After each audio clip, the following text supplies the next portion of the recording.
this morning how to keep seniors safe this Halloween. Although seniors love to see children dressed in their costumes, the constant door knocking, masked visitors, and unfamiliar faces can be intimidating for some.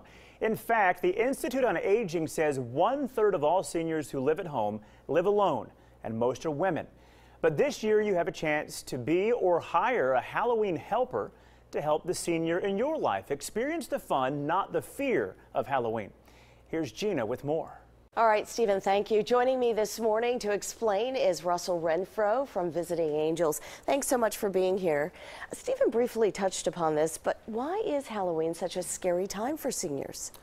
Well, they're probably not used to the influx of front door traffic, so having a Halloween helper for Visiting Angels gives them the comfort of knowing that the Halloween helper can help them pass out candy or kind of keep their home safe for the trick-or-treaters that are coming in, but mainly just give them that peace of mind knowing that they've got somebody there to help them. And that's what I was going to say. What exactly is a Halloween helper? It sounds like they can buy the candy for them and do all sorts of things to make it more enjoyable. Pretty much. I think that the main thing that we do focus on is them being comforted in their home. But for instance, if the senior wants to help pass out candy, just make sure that the hallways are clear for them to get to and from the door. Make sure they've got plenty of candy by doing the shopping or whatnot. So, yeah, absolutely. And I know there are also things that family members who may have a senior at home should keep in mind come the 31st. I mean, one of the things you say is you should never leave a senior who has, say, dementia at home alone. Why? And explain some other safety tips we should be aware of. Definitely don't want to leave someone home alone during this time.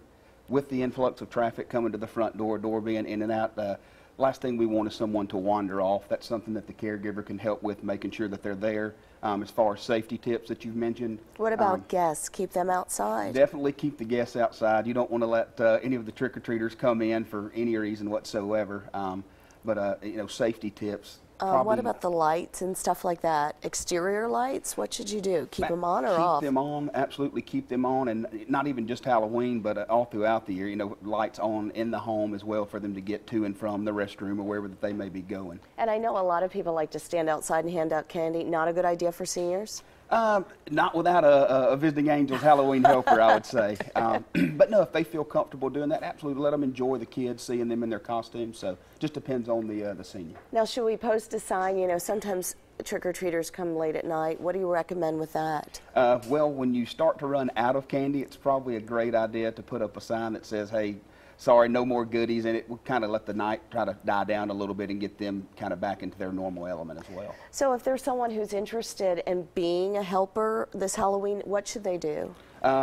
We're always looking for caregivers at Visiting Angels. They can give us a call. There's a couple of different offices here in Birmingham, but yeah, we're here to help any way that we can. It's always good to keep the seniors safe, as well as the kids, of course, on trick-or-treat night. Absolutely. All right. Thank you so much, Russell, for being here. We appreciate your time. Thank you guys for having me. All right, Stephen.